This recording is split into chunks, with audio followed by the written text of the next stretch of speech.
Dito na siya, Bi. Kinakabahan ako magbukas. Wala pa? Tingnan natin kung ano. Kung legit na siya. Dahil nga excited na tayo magbukas ng ating bagong order, ayan, hiniwa-hiwa ko na yung both side ng box. Siyempre, kinakabahan ako sa part na yan kasi nga hindi ko alam kung legit yung na-order ko. Siyempre, first time ko mag-order ng gadgets sa South Korea, tapos cellphone pa. So, chinik ko yung both side ng box ko naka-sealed ba. So, sealed naman siya. So, medyo nawala na yung kaba ko dyan kasi alam ko legit yung dumating. So, hiniwa ko na ulit yung sealed dyan. Tapos, syempre dahan-dahan lang baka mahiwa yung item sa loob. So, pagkabukas ko nga is, as in na in love ako sa itsura ng Samsung Galaxy S24 Ultra 1TB. As in, ang ganda niya.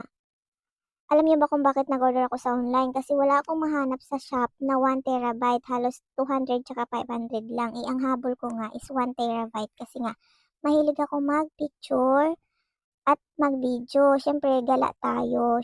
So, kailangan marami tayong memories. Yun lang naman yung habol ko. Kaya gusto ko maraming internal yung cellphone ko. So, yung free nga niya is sa cord charger lang. Tapos, tsaka yung kasama na yung pin, syempre.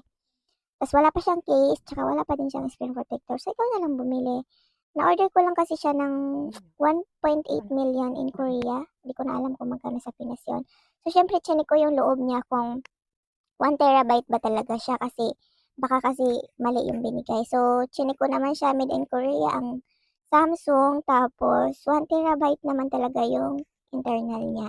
So, legit at medyo nais na yung kaba ko dito at excited na akong gamitin yung pin. As in, ang ganda niya. Tuwang-tuwa ako sa pin dyan.